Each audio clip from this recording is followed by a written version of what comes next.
बर्फ के बड़े बड़े टुकड़े उड़ रहे हैं जो मेरी पखनौमा पलकों पे जम जाते हैं और सड़क को नई सफेदी से भर देते हैं। मेरे बूट्स के नीचे चर्चा की आवाज़ होती है जब मैं इस सुनसान डिच में चलती हूँ, जहाँ इस रात के वक्त जिंदगी बिल्कुल खाली सी लगती है। मेरे दोनों तरफ बड़ी बड़ी पत्थर की डिवीजन खड़ी हैं, पूरब से पश्चिम तक नज़र के आखिरी हद तक एक साथ चलती हुई। जैसे दो बड़ी सी किताब अलमारस, इनके बीच का रास्ता इतना छोड़ा है कि काफ़ी सारी गाड़ियां एक साथ चल सकती हैं। ये दीवार दुनिया के मोटे पेट के चारों तरफ एक बेल्ट की तरह बांधी है, बस भीड़ वाले हिस्से में, जैसे यहाँ गोरे में, बीच में से काटी हुई है। इतनी गहरी कि लोगों को लगता है ये लंबा खड्डा उन्हें सुरक्षित रखता है, शिकारियन के खटा से दूर। ये झूठा है। इस सुरक्षित डिच में उतने हाई शिकारी हैं, शायद उससे भी ज़्यादा।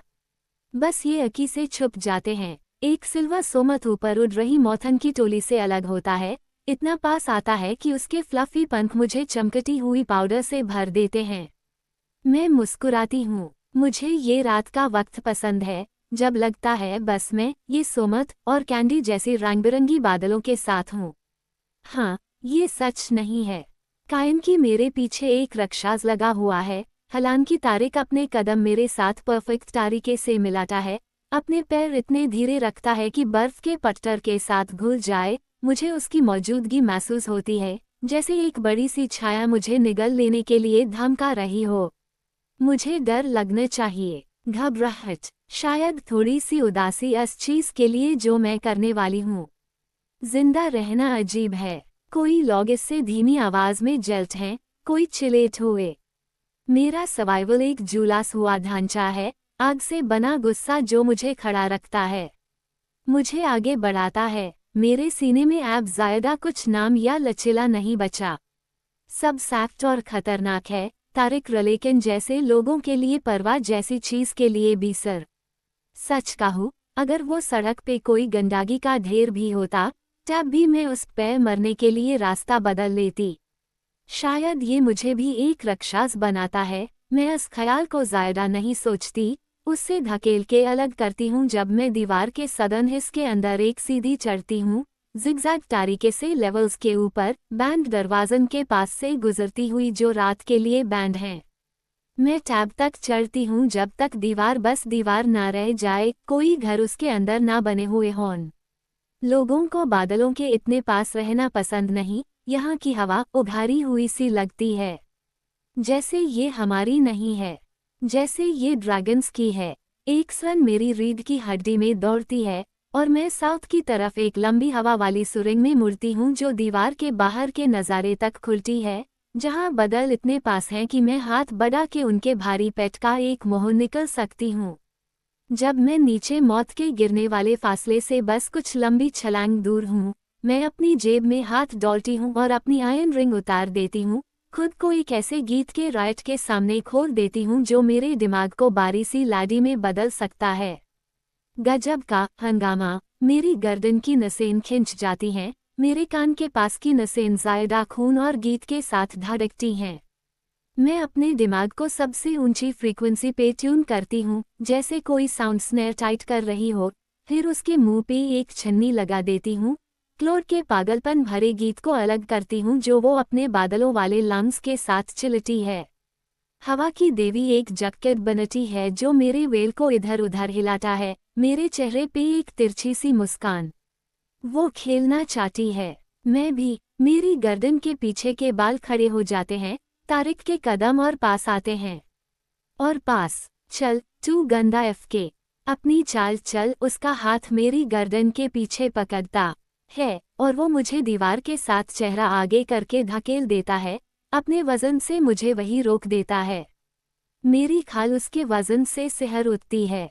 एक आदमी की वो ताकत जो चाहे ले सकता है। मैं एक छोटी सी सिसकी जैसी आवाज निकालती हूँ, थोड़ी सी बेचैनी का झटका।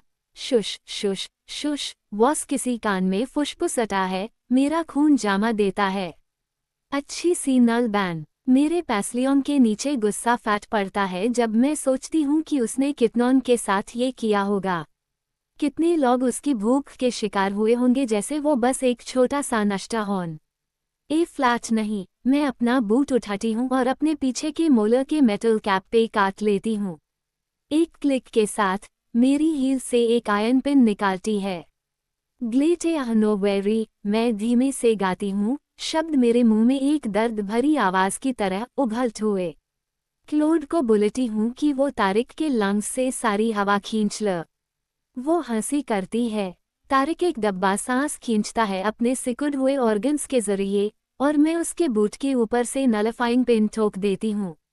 दूसरी बार कैप को काट के मैं पिन को इतना अंदर तक डाल देती हूँ उसके नाजुक हेडॉन और नस में कि उससे निकलने का एक हाई रास्ता है, अपनी एंकल काट के असिस को अलग करना।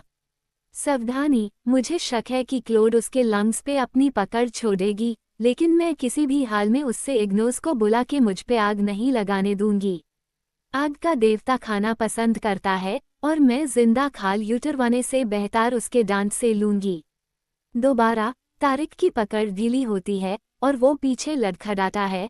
लैंडेटा हुआ, उसके बूट्स बर्फ पे रगड़ खाते हैं जब मैं अपने गाउन के हाथों से जड़ती हूँ और खुद को ठीक करती हूँ। तारिक एफिंग लेकिन मैं धीमे से बोलती हूँ, अपने बॉर्डर्स के छुपे हुए जेब से रन ड्रैगन स्केल ब्लेड निकालती हूँ। ये इतना तेज है कि हड्डी को माखन की तरह काट सकता है। मैं मुड़ती हूँ, सर एक तरफ झुकाए, उसकी चौड़ी लाल आंखों में सीधा देखती हूँ। मेरी अंगुलियों के टिप्स में एक्साइटमेंट जनजाना रही है। क्या तुम्हें क्रिएटर्स का आशीर्वाद मिला? रात मिल रही है। उसकी आंखें फूल जाती हैं, फिर मेरी घुमाई हुई ब्लेड पे सुकून करती हैं। वो अपना बैलेंस खोता है, दूसरी दीवार के साथ गिरता है, मुंह खुला हुआ जब वो अपनी गर्दन पे पंजे मरता है। लगता है नहीं, उसका सीना हिलता है, उसकी विंडपाइप से बस एक पतली सी सांस की आवाज आती है, उसके सिकुड़ हुए लंग्स को भरने के लिए काफी नहीं। बस इतना कि वो मेरी तैयार की हुई स्पीच सुन सके। एक बार मैंने देखा था किसी ने बाफिली झील के नीचे एक लाइन डाली और एक लंबा सरकता एल को ऊपर खींचा। वो बर्फ में तड़प रहा था, उसकी चमकती हुई किचड़िया चमक रही थी जब उसका मुंह खुलता रहा जब तक वो बिल्कुल ठंडा ना हो गया। ये खेल मुझे हमेशा उसकी याद दिलाता है, सिवाय इसके कि मुझे एल के लिए अफसोस हुआ था।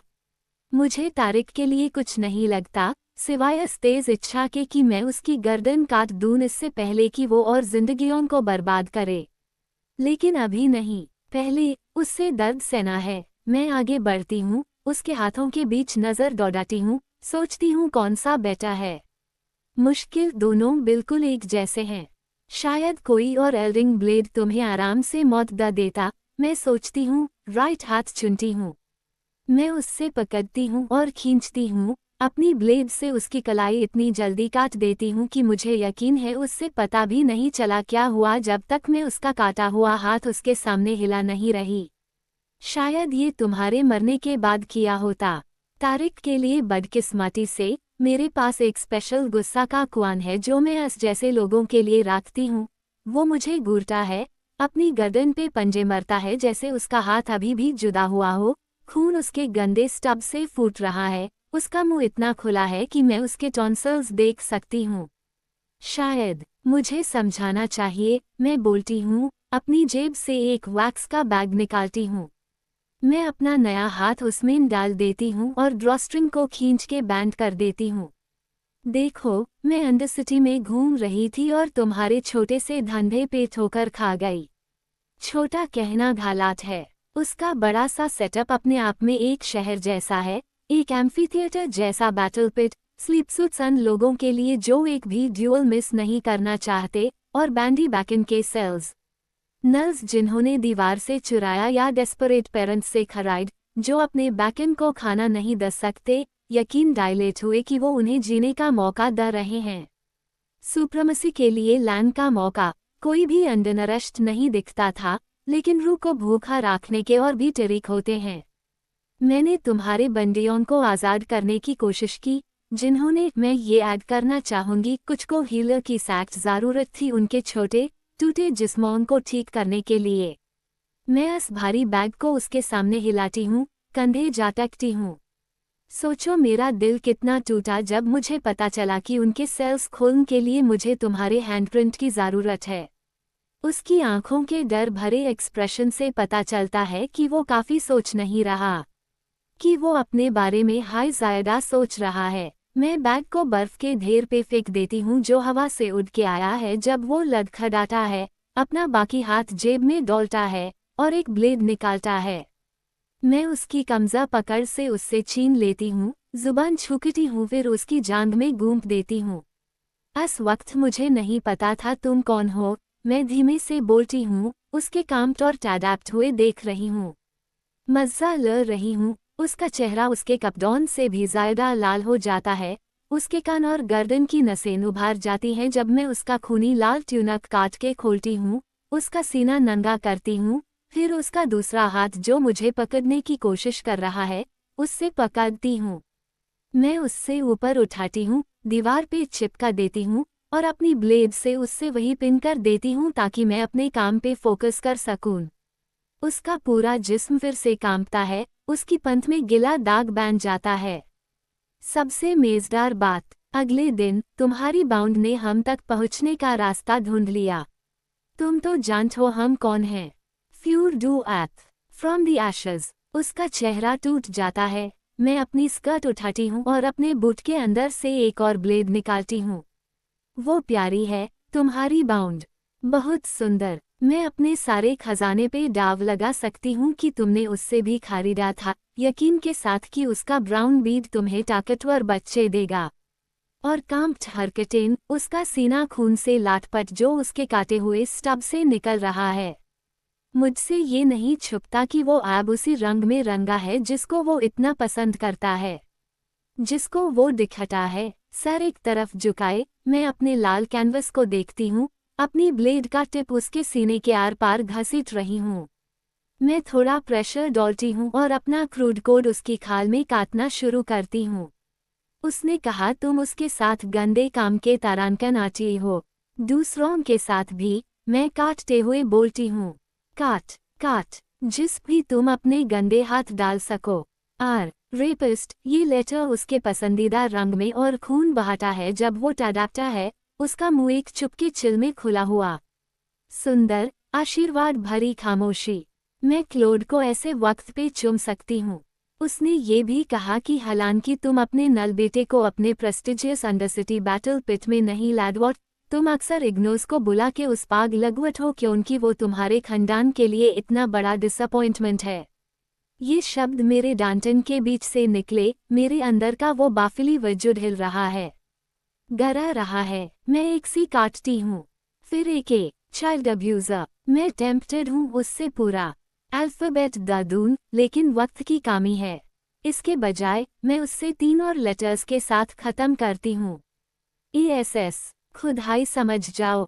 हवा एक काटने वाली धार बन जाती है, कॉर्नर्स के चारों तरफ सीटी बजती हुई, मेरा वेल उठाती हुई, मुझे नंगा करती हुई। मैं उससे छुपाने की कोशिश नहीं करती, सोचती हूँ क्या वो अभी भी मेरी आवाज़ पसंद करता है, मेरे ड्रेस का रंग। क्या उससे अफसोस है मुझे फॉलो करने का, दीवार के साथ सॉल्ट करने की कोशिश का। उसका सीना क्लोड की पागलपन भरी हंसी के साथ जाट के खता है। वो अपने हाथ से दीवार पे लाटक रहा है जब उसकी गर्दन से थोड़ी सी सांस निकालती है। इग्नोस ने तुम्हारी बेटी से बात करनी शुरू की, क्या तुम्हें पता था। उसका चेहरा और दर्द के साथ बिगड़ जाता है, उसके बूट्स खून से भीगी बर्फ में गेद हुए हैं।